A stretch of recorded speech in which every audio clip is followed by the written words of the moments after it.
demand.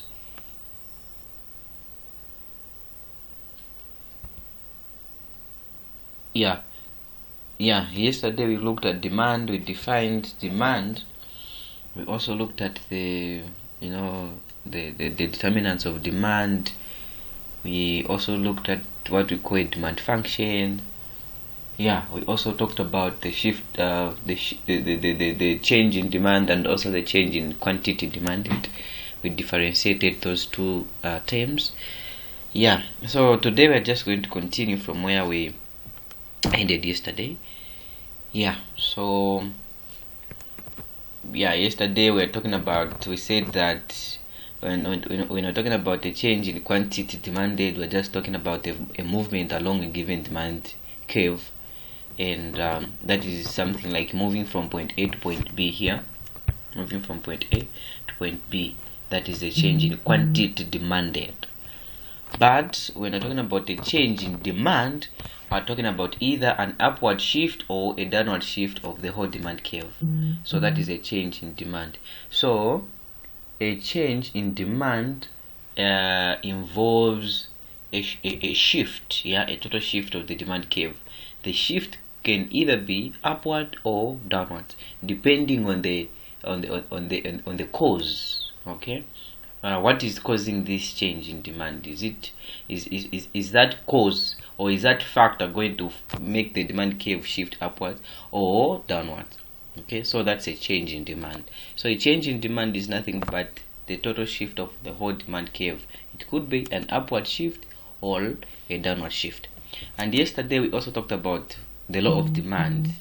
That states that there's a negative relationship between price and quantity, meaning that if price is increasing, quantity will be reducing. If price is reducing, quantity must be increasing. Okay, so so today we're just going to continue from where we ended yesterday.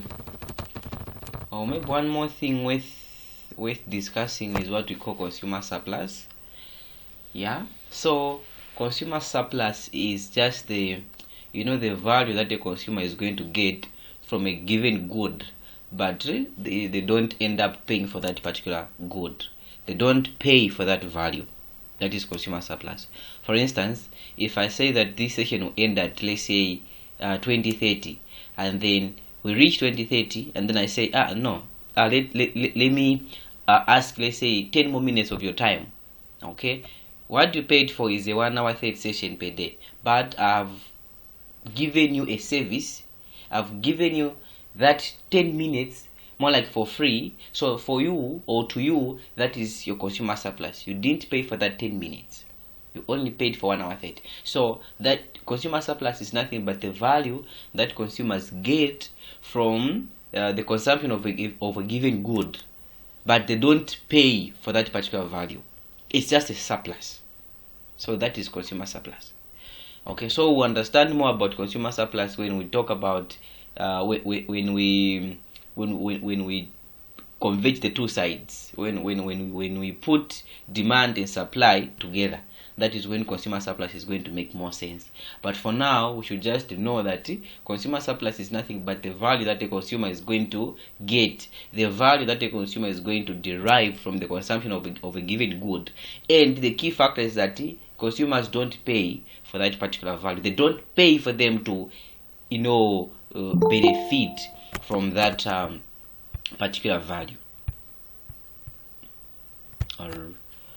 Alright, so basically that is what consumer surplus is all about. So it's just the value that a consumer is going to get from the consumption of a given good.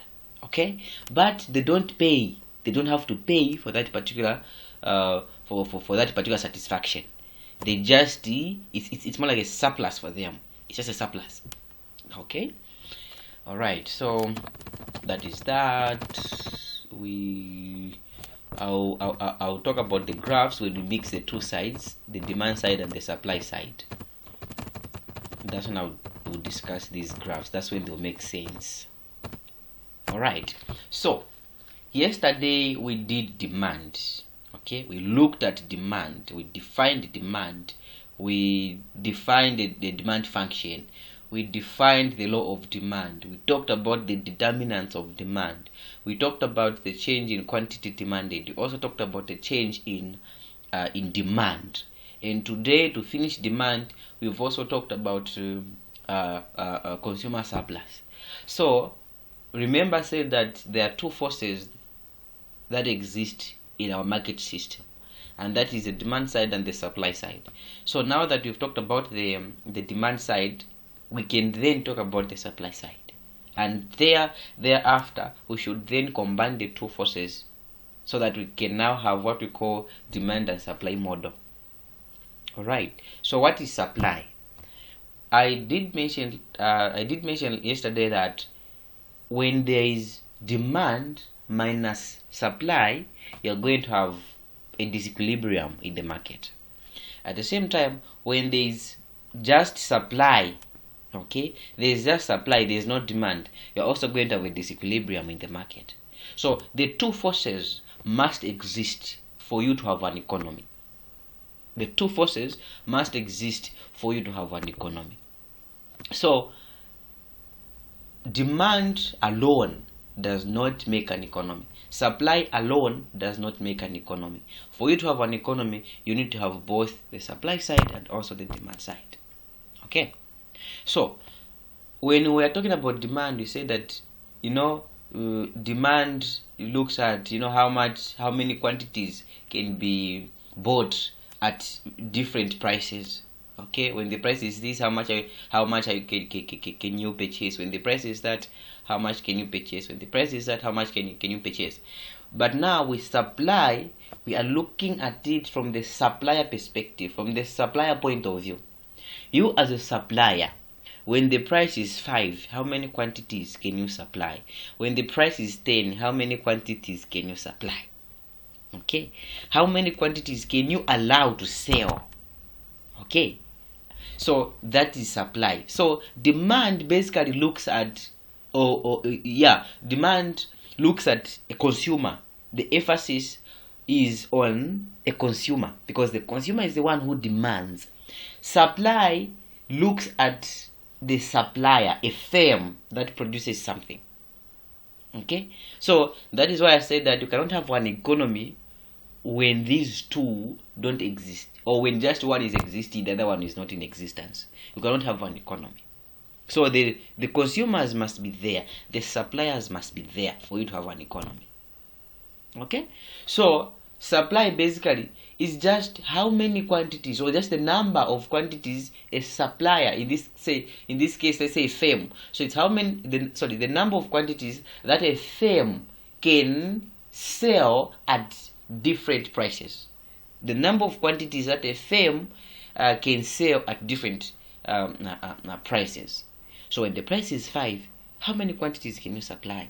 When the price is 10, how many quantities can you sell? Can you allow? How many units can you sell? Okay, how many units can you supply to the market? So that is supply. So now remember that when we're talking about demand, we said that there's what we call individual demand, and then there's also what we call market demand. So the same can be applied under supply. There is individual supply and there is also market supply. Okay, so individual supply is just how many quantities can Matambo supply. But then when we aggregate all those quantities, then we are going to have the market supply curve. Okay, we are now going to derive what we call a market supply curve. So the supply curve shows the amount of a good that will be produced at different prices. Okay, how many goods can you produce given that the price is 5? How many units of this particular good can you produce given that the price is 10? Okay, so we also talked yesterday. We talked about the law of demand, right? That there's a negative relationship between price and quantity. But now with supply, it's just the opposite of that one. With supply, there's a positive relationship between price and quantity, and the reason is simple. What it is this: look at it. Think of yourself as think of yourself as a supplier. Okay, think of yourself as a supplier. When the price is 5 kwacha, okay, when let's say, yeah, when the price is 5 kwacha, you say, okay, I'll supply, let's say, 10 units of fritters. But you wake up tomorrow, you find that the price is actually 15 kwacha. What do? You produce more so that you can sell more, so that you can make more profit, right? So with supply, it's positive. When the price increases, it sends a signal to the producer that, you producer, look, the price has gone up. I'm going up, or I've gone up. So you produce more so that you can make more profit. Okay? Let me just admit someone.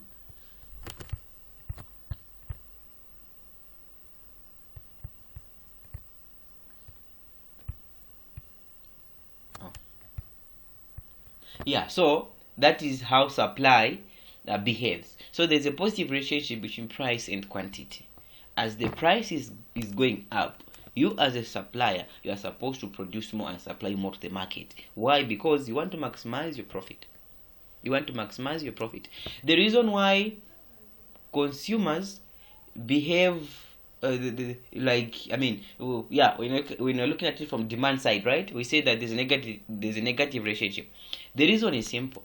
You as a consumer, you want to maximize your utility. You want to maximize your satisfaction.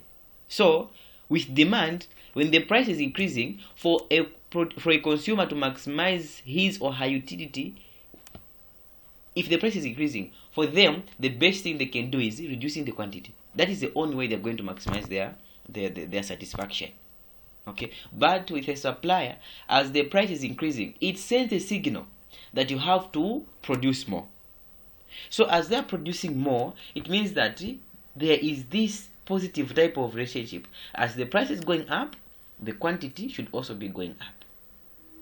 Okay, so in case you are asked to say, explain the law of supply, what you do is this: you state that the law of supply states that there is a positive relationship between price and the quantity that is produced, and then you go ahead with a graphical illustration.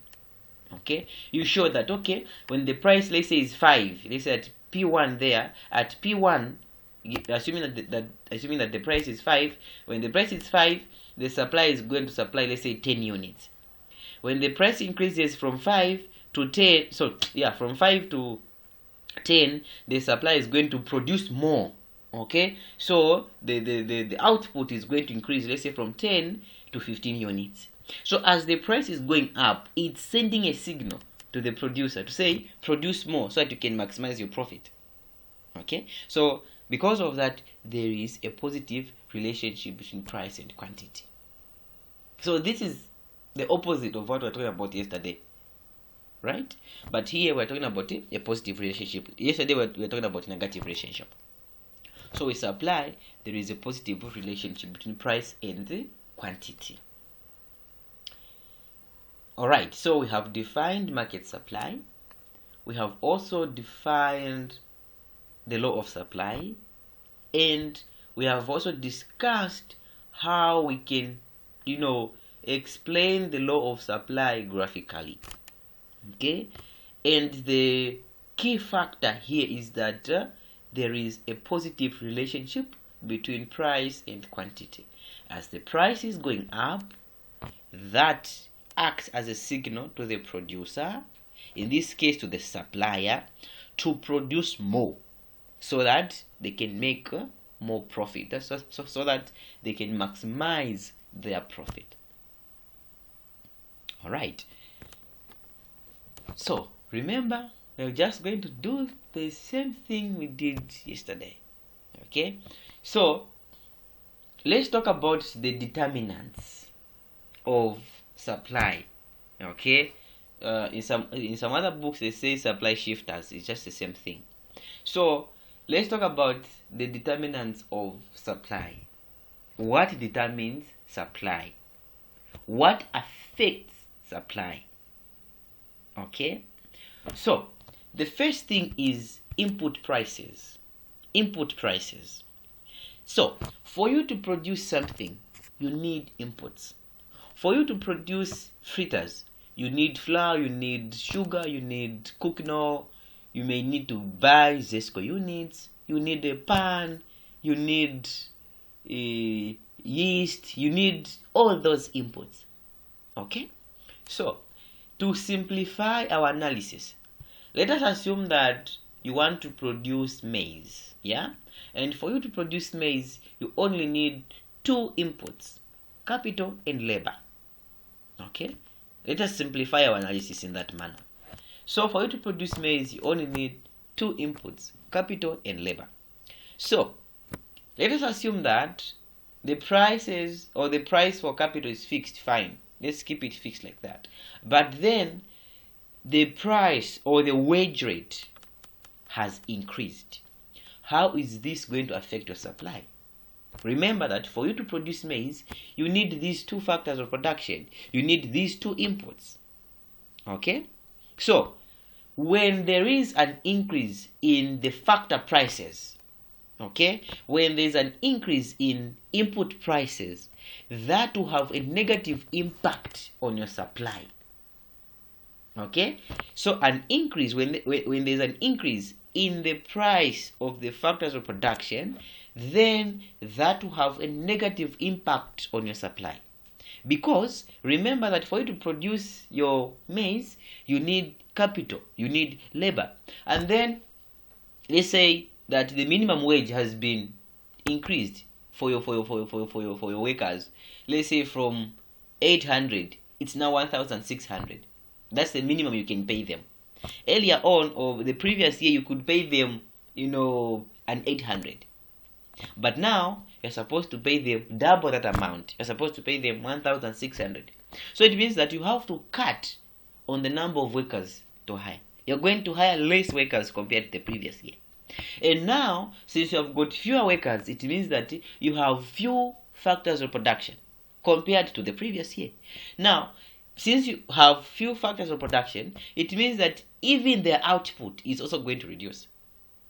So, since their output has reduced, then it means that your overall supply is also going to reduce.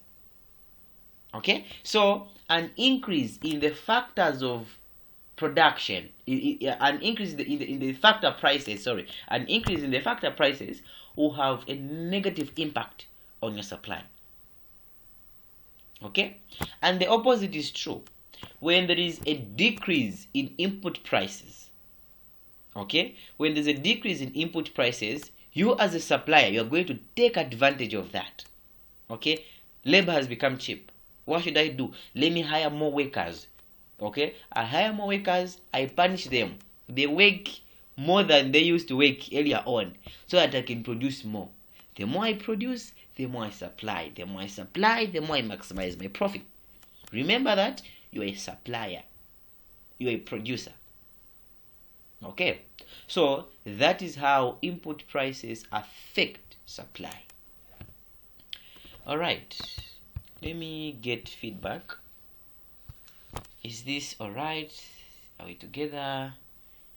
Clarifications?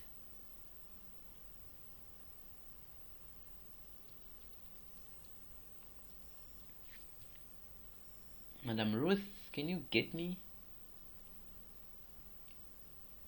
Yes. Okay. Alright, so there are no questions this far? No need for clarifications?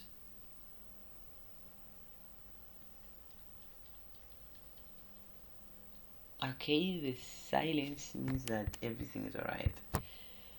Alright, so that is how input prices affect supply. How about technology? How does technology affect supply or government regulations, for instance? So let us start with technology.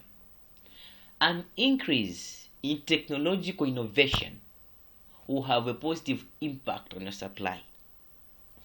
Before the introduction of, let's say, mobile apps, these apps we use on our phones. Let's say, which one? Let's say even just the apps for food for food uh, food producers. Okay, let's say restaurants and all that. Before those apps were actually uh, uh, uh, uh, uh, invented. Okay, what used to happen was you have to look for a restaurant and go and buy.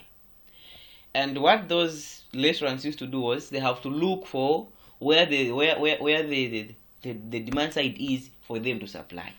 But for now, I mean, you only if even if you are a supplier, you just go to, let's say, Facebook or whatever app you're going to use, you advertise your products. So with technology, an increase in technological innovation will have a positive impact on supply. Okay, because that is going to increase your production capacity.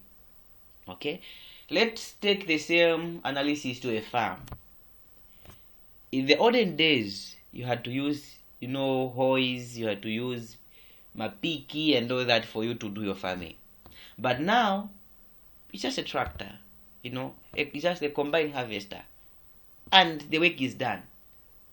So with technology, whenever there's an increase in technological innovation, there should be an increase in supply.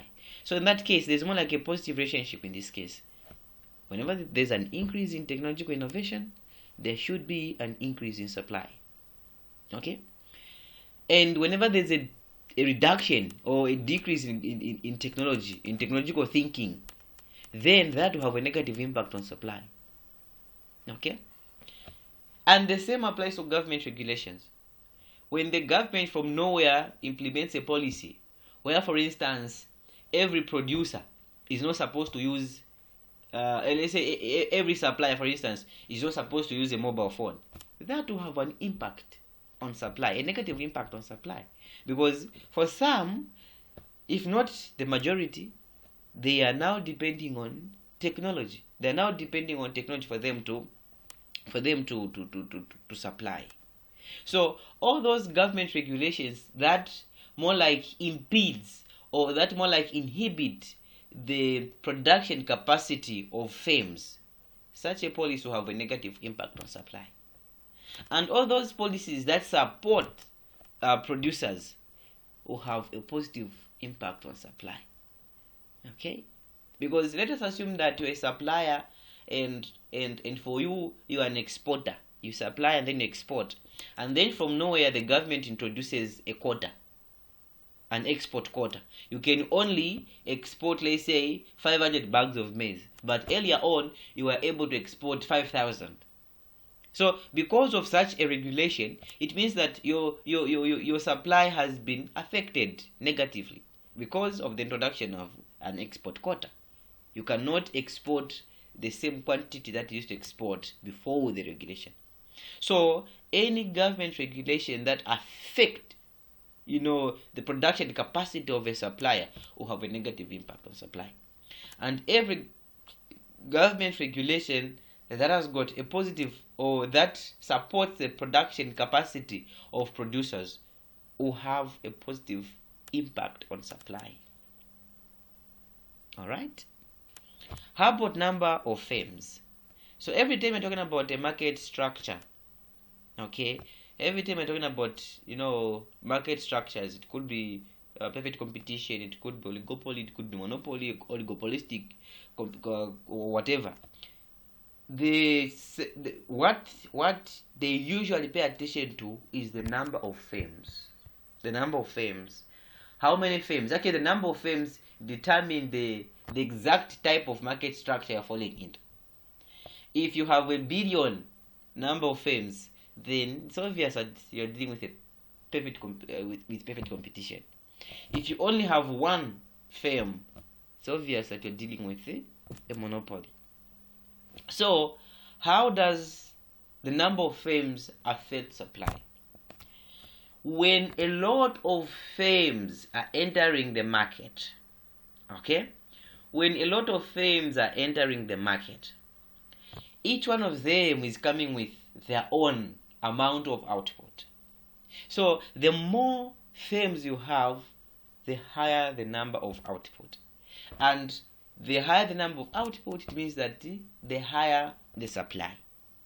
So with the entry of firms, if more firms are entering the market, then output is expected to increase.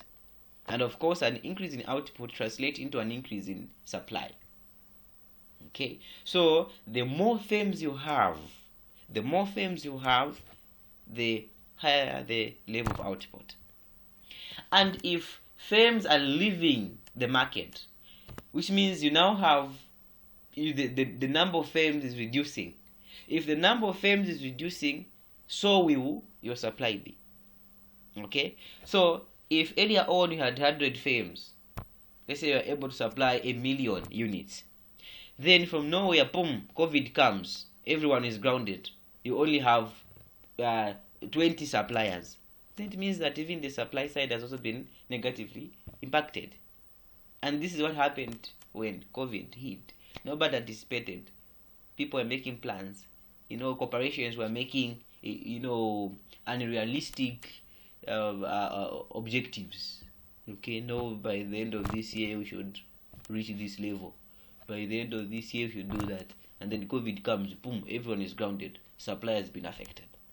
So the number of firms, the more firms you have in the market, the higher the supply side. The fewer firms you have, the lower the supply side. Alright, so every time you're asked to state or to explain how, let's say, input prices, technology, number of firms, how these affect supply, please don't forget to talk about what I have explained. Okay? How about substitutes in production? How does this affect supply? Substitutes in production. Let us assume that you're producing two goods. Okay? Or let me say, we can look at it from two perspectives.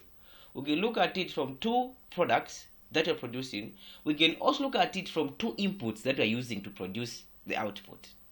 Okay? So let us start with the two outputs that you're producing. Let us say that you're producing Coca-Cola and Fanta. You're supplier. You're supplying Coca-Cola and Fanta. And then you notice that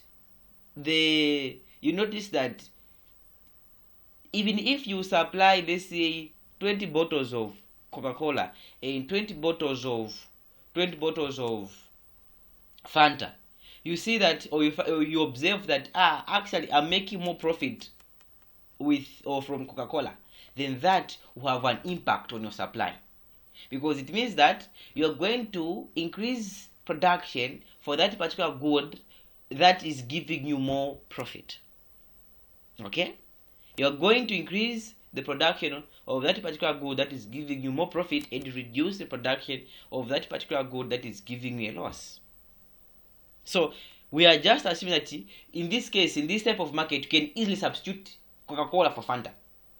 You can just scrap off the production of Coca-Cola and produce Fanta. That is the assumption. You can easily substitute this in this particular market. Okay?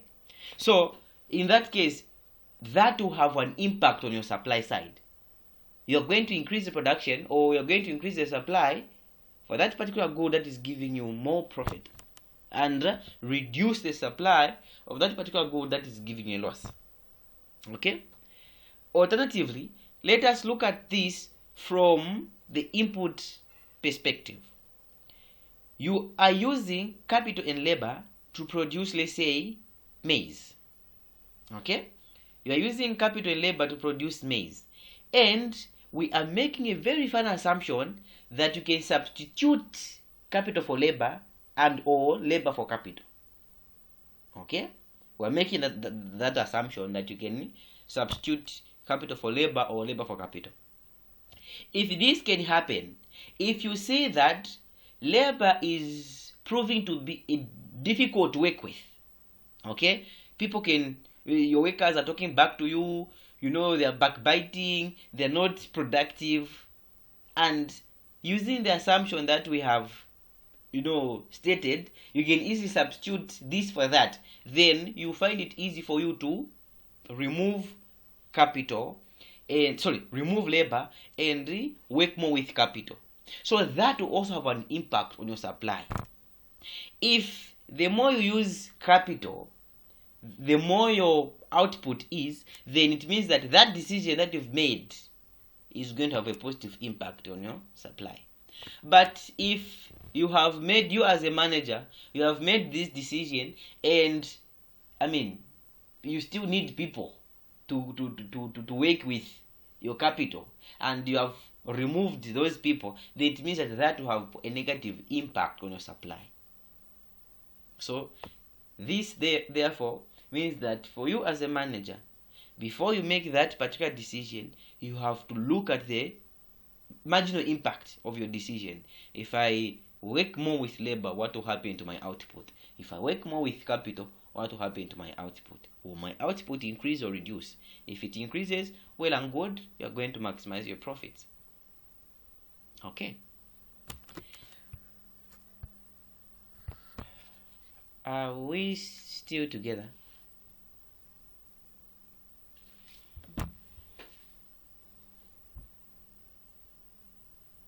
Hello? Yes, please. Okay.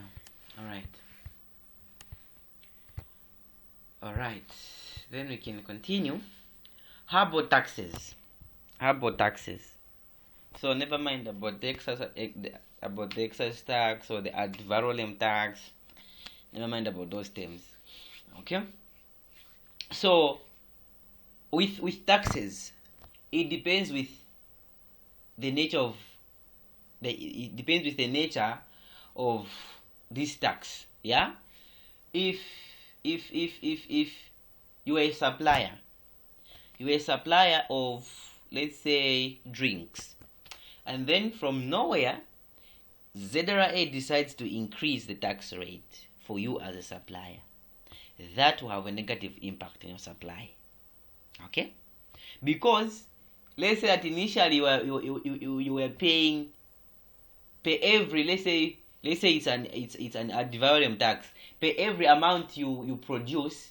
Let's say per every 50 bottles you produce, you are supposed to pay, let's say, 5 kwacha to ZRA.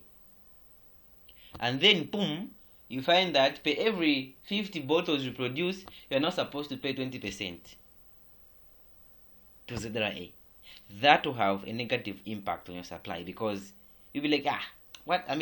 There's more like the cost has increased. So that will affect your supply. That will have an impact on your supply, a negative impact in this sense on your supply. So an increase in a particular tax rate will have a negative impact on your supply, because you as a supplier, your aim is to maximize profit. Now you are trying to maximize profit, and then there's someone who is also trying to get something from your revenue. It means that you are not going to feel motivated. There will be no motivation whatsoever. Okay, so this is the reason why you find that social media is flooded with stories about how these multinationals are exempted from paying taxes and all that. There's logic behind that, because the issue is that if they charge them more, then there will be no FDI. They'll be running away. Those foreigners will be running away from Zambia. Zambia is a bad investment, environment. They have higher tax. They have higher tax regimes and all that. Okay, so the logic behind the lower taxes and all that is to motivate them to produce more. As they're producing more, they're hiring Zambians. Zambians are finding jobs in those industries. Okay, and if they tax them more, then they are going to close their industries, and the end product is a Zambian suffering.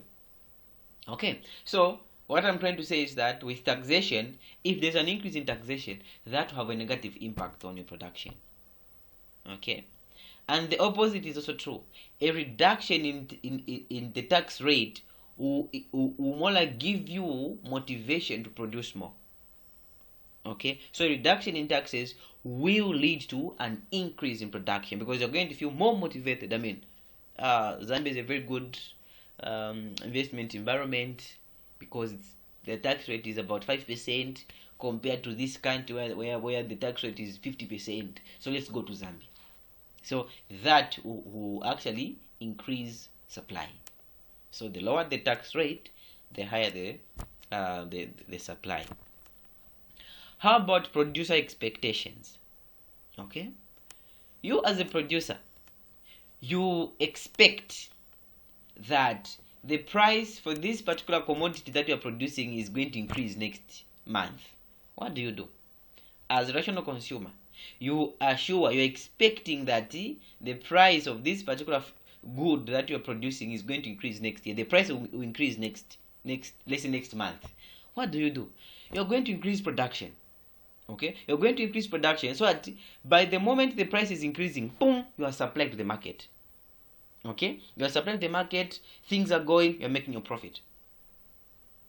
Okay, so with producer expectations, it depends with the nature of the expectation. Okay, if they have a positive expectation about a particular market variable, then that will cause them to produce more, to supply more. But assume that you are expecting the price for this particular commodity that you're producing to actually drop. I mean, why should I produce if I know that the price for this particular thing is going to fall? Why should I be getting, or why should I be realizing losses? Okay, so with producer expectations, it depends with the nature of the expectation.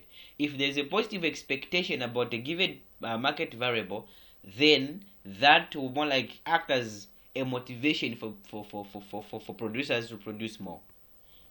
The more they're producing, the more they're going to supply on the market.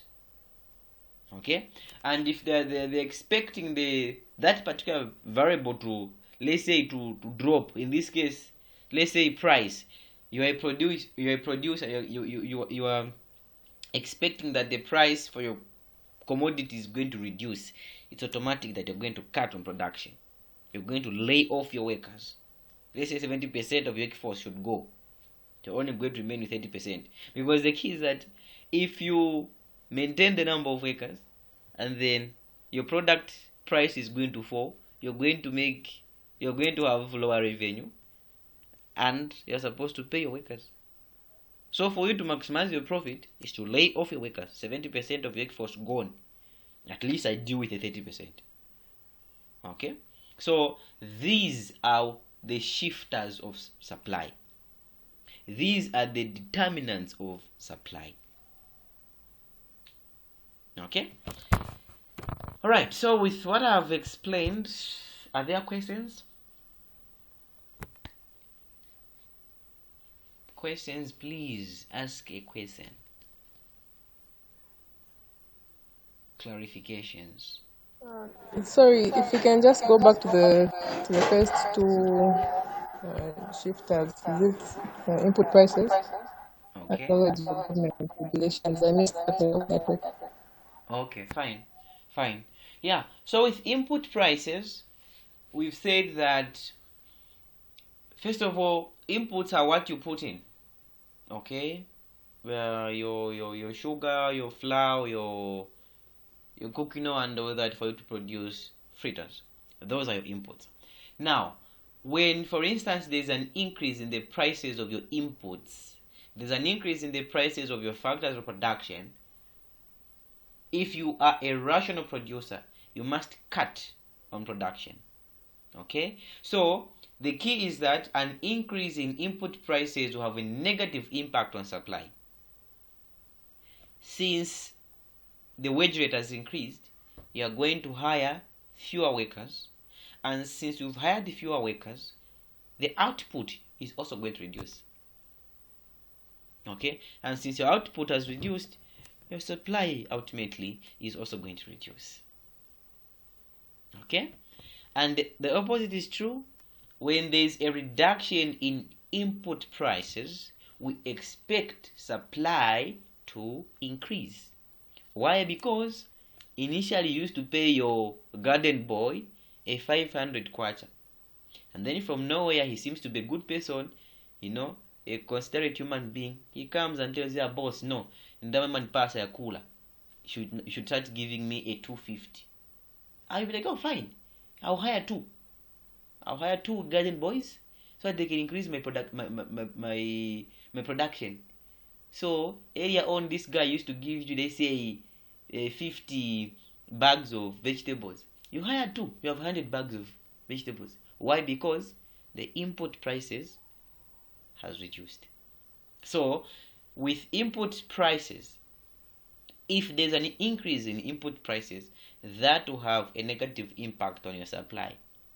So an increase in input prices will have a negative impact on supply. And a reduction in input prices will have a positive impact on your supply. Okay? Is that fine? Is that okay? Yes, that's fine. Yes, Okay. thank you. With technology, I've said that an increase in technological innovation, okay, an increase in computers, phones, and all these. The coming of technology actually has brought more good, so they say. Okay, though that is debatable, but we're looking at it from this particular narrative, this particular thing. We are assuming that an increase in technology will have a positive impact on the supply. Earlier on, or in the olden days, for you to farm, you need to use those traditional methods of farming. In Eastern Province, they used to do gampani. They make holes and then plant and then, put manure. That cumbersome process. But now, you just use a tractor.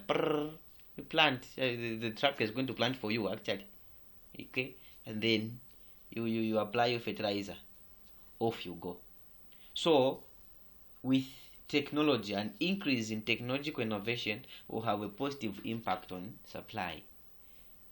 The more you use technology, the more your supply is going to increase. Okay? Now, the opposite is true. Okay? If technology is going down, it means that even your supply is going to be going down. Okay, because you can imagine this era, there's someone is going back to the nature of technology that was used in 1950. Then it means that even your supply is going to be affected negatively in that case. Okay. Then with government regulations, those policies that benefits the supplier will always have a positive impact on supply. Okay, let us assume that from nowhere the Union government, implements a policy where all producers are to be exempted from taxation. No one is supposed to pay tax. You can imagine. So that can actually have a positive impact on supply, because everyone, even those that are scared of taxation or paying taxes, will go into the market, supply. So all those government regulations that benefit or that promote or that actually help the supply to produce more will always have a positive impact on supply. And all those government regulations, all those government policies that have a negative impact on the supplier will have a negative impact on supply. Alright, let me just admit someone. Alright, is that okay, madam?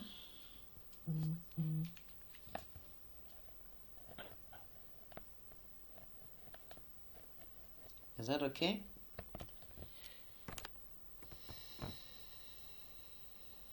Okay, I assume it's okay.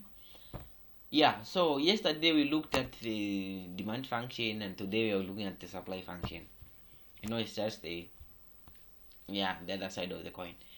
So, a supply function is just, a function that represents a supply curve. Okay, so again, under the demand function, you said that it's derived from the determinants, and the same thing is happening here. The supply function is also, derived from the determinants. So the quantity supplied of good X is a function of the price of good X okay, the price of good X, the price of good R, okay, which is, we can say, a substitute, the price of another good that you can produce. Okay, it also depends on the price of inputs, which are calling W, or which we're representing, or which we're using W as the price of inputs. And then it also depends on any other variable that might affect supply. Okay, so this is a mathematical representation of a supply function. So quantity supplied of good X is a function of price of good X, okay, the price of other goods, okay, in this case we're saying maybe the price of a substitute, okay, in production. It also depends on the price of the inputs, okay, it could be wages, it could be rent, okay, and it also depends on other variables, any other variable that is going to affect your supply. Okay,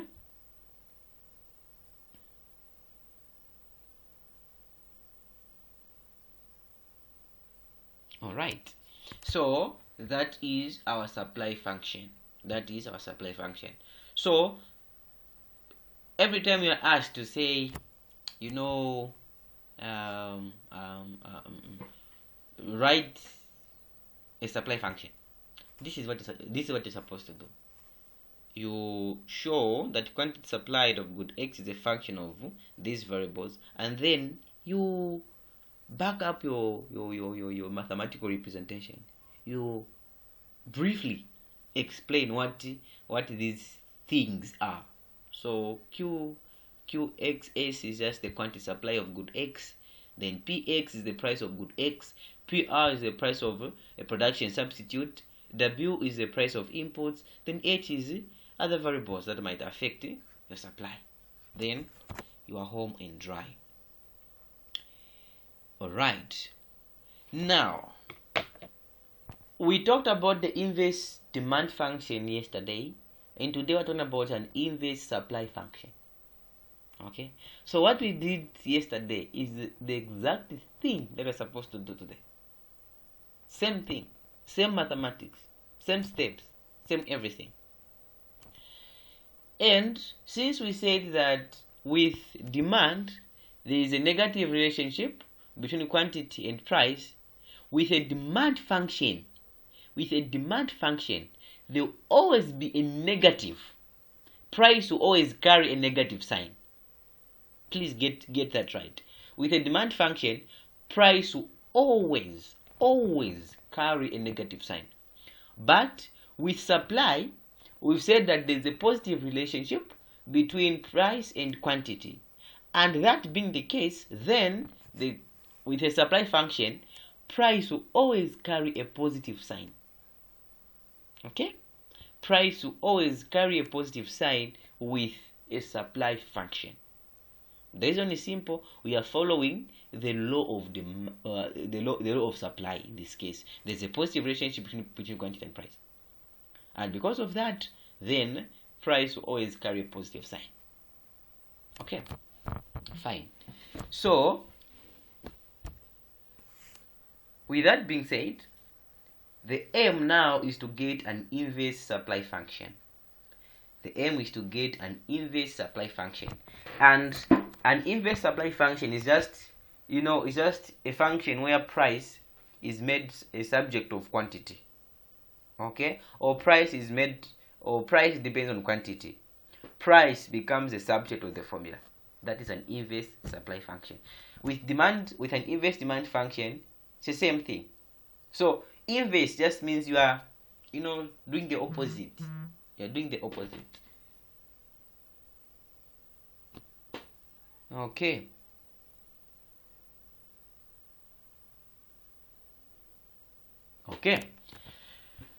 Alright, so can we now do the mathematics behind that? How is my audio? Because my Wi-Fi is tripping against it. It's tripping. I hope that I'm audible enough. How is my audio? No, it's okay. Oh, okay. Okay, God is gracious. All right, so we have our supply function. So quantity is 10 plus 2px. All right. So let's get our inverse. Let's get our inverse demand function. Oh, our inverse supply function. What's going on?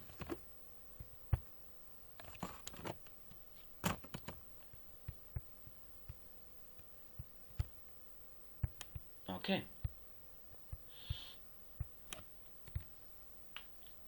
So we're just going to do the same gymnastics.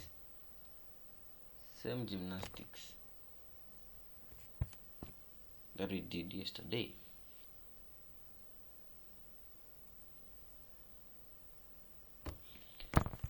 Alright, so we have our supply function, which is 10 plus 2px. So so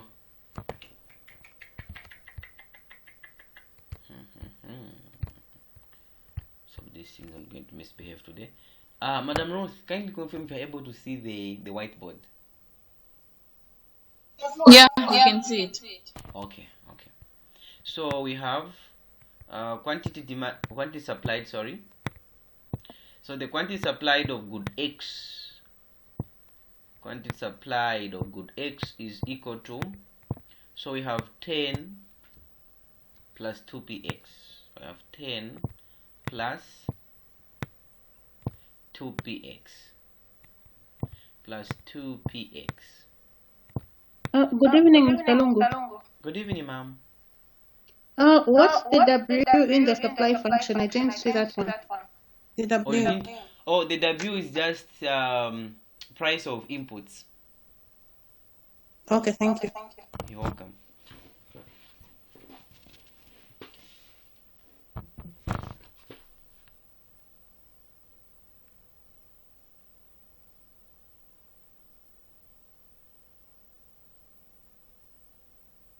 Okay, fine.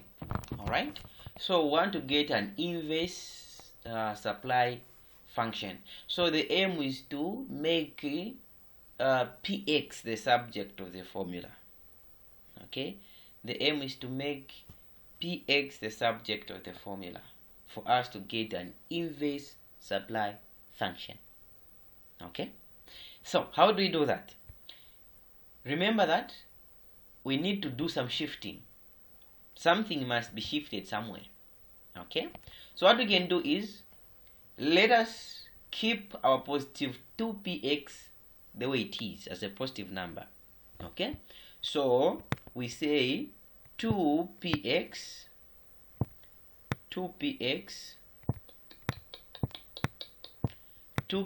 is equal to, okay, so we keep it positive as it is, then we keep this 10 again as it is. Okay, so that alternatively we can get the 10 and take it on our left, which means we keep qs as positive as it is. So 2px is equal to qs minus 10. Okay, so that we take the 10 on the other side like that. Okay, then after that we divide throughout by 2 so that we can make our px the subject of the formula.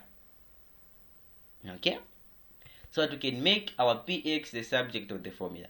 So we divide here by 2, we also divide here by 2, we also divide here by 2 like that. Then we cancel the 2 on top and the 2 down. Why? Because these ones are, identical, so you can cancel, which means we're going to remain with px. Okay, px is equal, so remember what we said yesterday, this qs on top is supposed to be qxs anyway, so the qs on top, so the qs over 2 is the same thing as saying 1 over 2 multiplied by qx, right? Remember what I said yesterday? Yeah. So this is therefore going to be 0.5. Remember, 1 over 2 is the same thing as 0.5. So we have 0.5 qxs. Okay, so q, this thing is tripping. Oh god, this thing is tripping. So qs, also 0.5 qx, then less 5, like that. Okay, so what we have done is nothing but coming up with an inverse supply function. Okay, but of course, alternatively, this can be written as we can just start with a negative 5 and then you have a positive. Hello. Yes. On top there, is it QS or it's just QX? Because I've seen that you've just written 0.5x without the x. You can put it, it's okay. Yeah, let's go with qxs, which means the quantity supplied of good x. Okay, yeah, so let's go with the correct notation. qxs, which means quantity supplied of good x. Okay, I believe that's okay, right? Yeah, okay, so it means that this is our inverse supply function. So that's our inverse supply function. So what have we done? We want to make px the subject of the formula. So we keep this guy the way it is, positive, okay, and then we play around with the 10. We take the 10 this side, all right, and then we divide throughout by 2, 2, 2, 2, 2. Then we get this guy as our inverse supply function. So the reason why we get the inverse supply function is, for instance, when we want to know what is the maximum price that we can charge. Okay, what is the maximum price that we can charge? We're going to get that from our inverse demand function. Maybe we want to know total revenue. Okay, how much revenue are we going to get if we are to sell? Remember that total revenue is price times quantity. So we are going to use our inverse demand function to get our total revenue. Let's say we want to get a profit, we'll be forced to get the inverse supply function for us to get our profit. All right. So with that being said, then we can move ahead. We can go ahead to change in quantity supplied. How many slides? Okay, 18. It's okay. We can go at a slow pace. It's fine.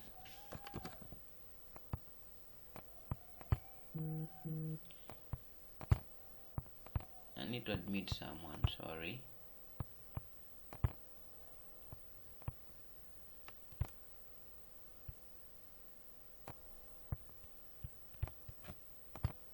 All right. So, when was that? Yesterday, we talked about the change in quantity demanded, and we also talked about the change in demand, right? But today we're going to look at the change in quantity supplied and the change in supply. So, if you have a pen, you can write the following. There's a difference between quantity supplied and quantity. There's a difference between quantity supplied and the supply itself. So there's a difference in the change in quantity supplied and a change in supply. Okay, there's a difference between a change in quantity supplied and a change in supply. Okay. Now that we have said that, we need to understand why and how. Okay? So, every time we are talking about a change in quantity supplied, we are talking about a movement. Okay? We are talking about a movement. A movement in in along a given supply curve. Okay, so what do I mean? What I mean is this: with a change in quantity supplied, I'm talking about a movement along a given supply curve. That is, when the price is 5, how many units are you supplying? Okay, which means you have a point there, point A. When the price increases from 5 to, let's say, 10, there, how many units are you able to supply? Now, this movement from point A to point B, you are moving along this supply curve. And that is a change in quantity supplied. That is a change in quantity supplied. So with a change in quantity supplied, so if you're writing, you can say a change in quantity supplied involves a movement along a given supply curve. A change in quantity supplied involves a movement along a given supply curve.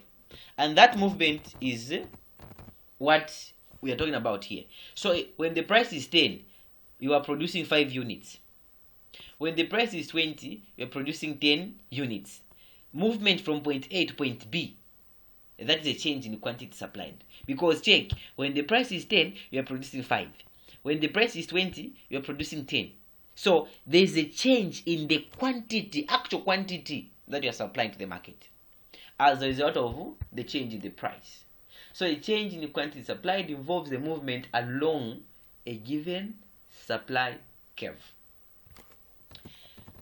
So how about a change in supply? Okay, how about a change in supply? A change in supply involves the shifting of the whole supply curve. So a change in supply involves the shifting of the supply curve. Okay, so of course this shift can either be a positive shift or a negative shift. Okay, for instance, here's the situation where initially you have this supply curve which we are calling S naught. This supply curve which we are calling S naught. And then let's say there is an increase in the selling price of what you're producing. There is an increase in the selling price of what you are producing. What are you going to do? As a rational consumer, what are you going to do? You're just going to increase the supply, right? Okay, so of course in this case we're assuming that this is affecting the whole market. So the market is going to respond by increasing supply. So that will be a change in supply. So every time we're saying supply increased, or supply reduced, we are talking about the total shift of the supply curve. So when we say supply increased, then we're talking about a rightward shift of the supply curve. When they say supply reduced, then they mean a leftward shift of the supply curve.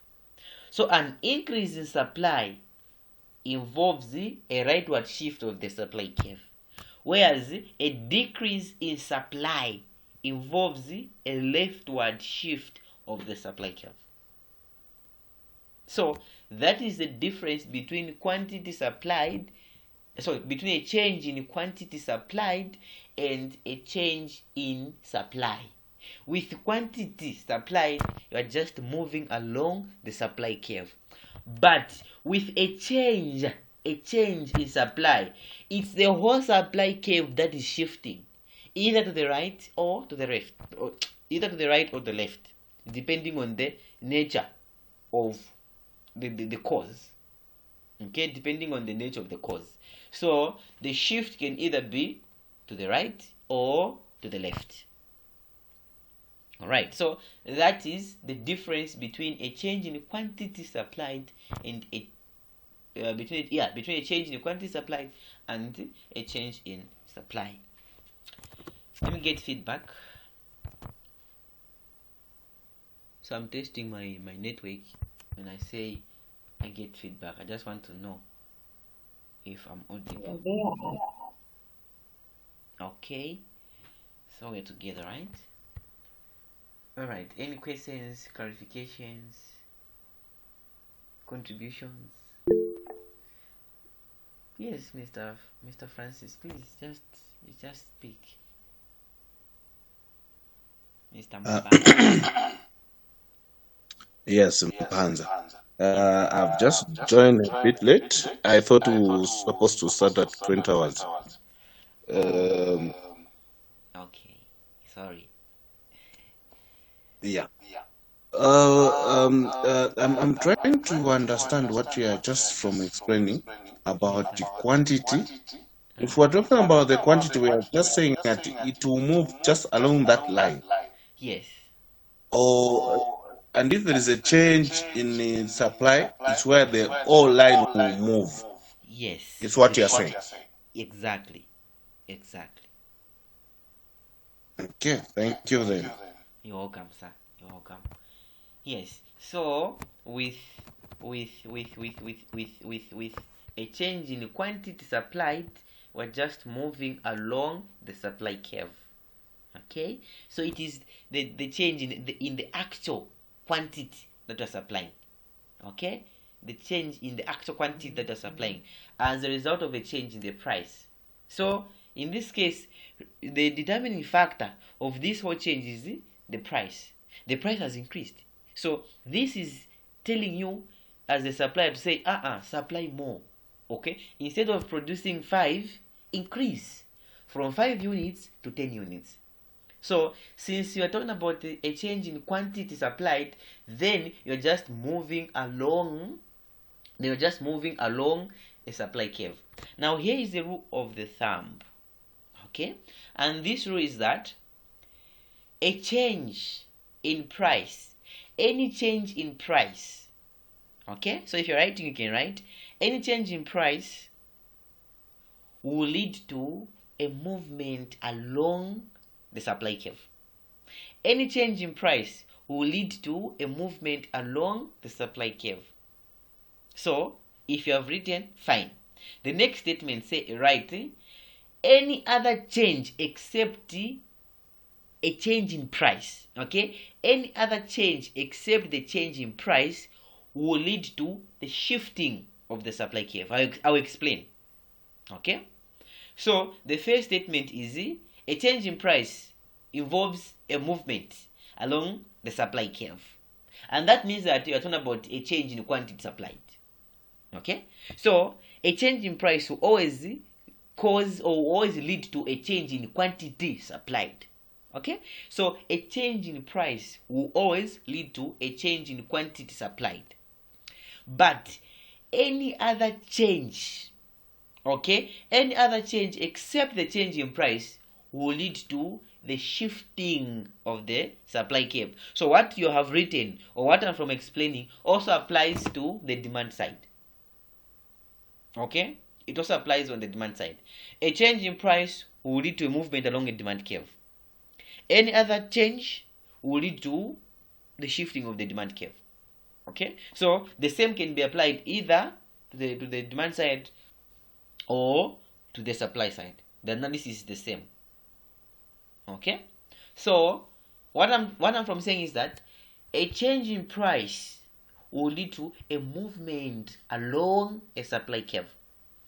So what I'm saying is that if initially the price is 10 and you're only producing 5, now that the price has increased from 10 to 20, you are going to increase the quantity that you are supplying to the market.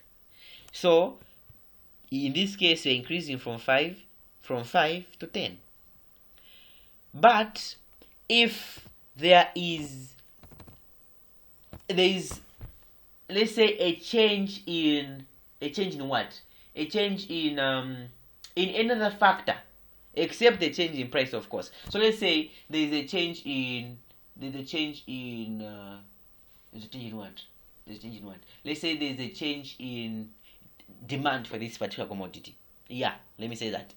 There's demand for this particular commodity. You have noticed that there's more demand for this particular commodity that you're supplying to the market.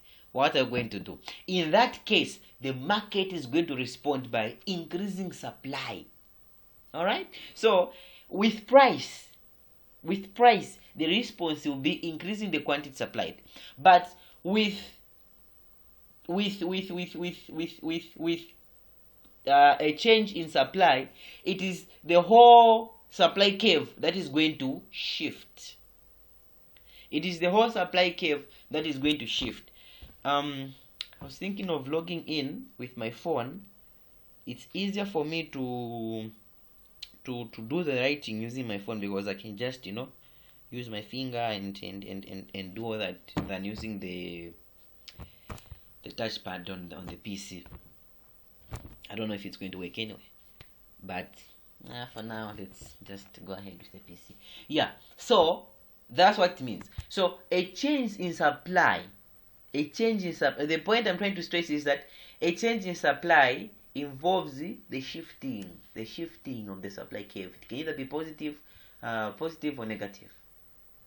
But a change in quantity supplied will just involves the movement along a given supply curve. All right. Okay, so maybe I can just define producer surplus. We are going to go deep into it when we combine supply and demand. That's when it makes sense.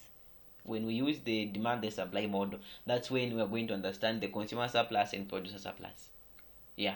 So producer surplus is just the amount producers receive in excess of the amount necessary to induce them to produce a good. So for instance, you as a producer, you say, okay, I can produce the lowest price that I can accept to sell my product is, let's say, 5 kwacha. You're making that assumption before you go to the market. Say, okay, the lowest price at which I can sell my product is 5 kwacha. You go to the market, you find that the price is actually 15 kwacha. Then in that case, you're going to have your producer surplus, because when making your decisions, your best price was 5 kwacha, but when you go to the market, you find that the price is actually 15 kwacha, which means that you have gained a surplus. There's a surplus, an extra. Okay, so under consumer surplus, we say that this is the amount that the consumer is going to benefit from, and actually they don't even pay for it. So the same analysis can be extended to producer surplus. You as a producer, you're going to benefit even though you did not incur any cost whatsoever. You are just going to benefit because that is what the market has dictated. Okay, so that is producer surplus. So we're going to understand more of consumer and producer surplus when you combine the two, demand and supply, when you start looking at equilibrium and all those things. Okay, I believe that is okay. All right, so the time is 8:38. She's 20:38. We're supposed to end at 20:30, so I have stolen your 8 minutes or so. So is it okay if I can borrow maybe 5 more minutes? Is it okay? Yeah, it's fine. Okay, so the eyes have it. We'll carry on. So I'll borrow 5 more minutes. 5, just 5. Yeah, 5. So by 20:43 we should be done. Yeah. Okay, so I'm glad that we have done the introduction. So everything that we have been doing since the day of the demo class and all that, up to what I'm from explaining some seconds ago, that is introduction. Generally, that is introduction to economics. From now onwards, the assumption that I have is that you have understood the introduction. You have properly understood the introduction. And that is why I was trying by all means to move at a slower pace, so that we understand the basics. Now we start looking at market equilibrium. Yeah, so market equilibrium. So you as a manager, you are supposed to know where the market is going to equilibrate. Okay, how many units of what? Of maize are you supposed to produce? Okay, because if you're going to produce excess, you're going to incur a loss. If you're going to produce below equilibrium, you're also going to lose out. So which means that you're supposed to produce the equilibrium amount. You see that? So market equilibrium is very much important, especially for those holding those managerial positions. You're supposed to know how many workers to hire. Where exactly does the market clear? Okay? Because the moment you understand market equilibrium, you're going to understand the ideal wage to give your workers. You're going to understand the ideal amount of output to produce. You're going to know the ideal time, the number of hours your workers are supposed to be at work.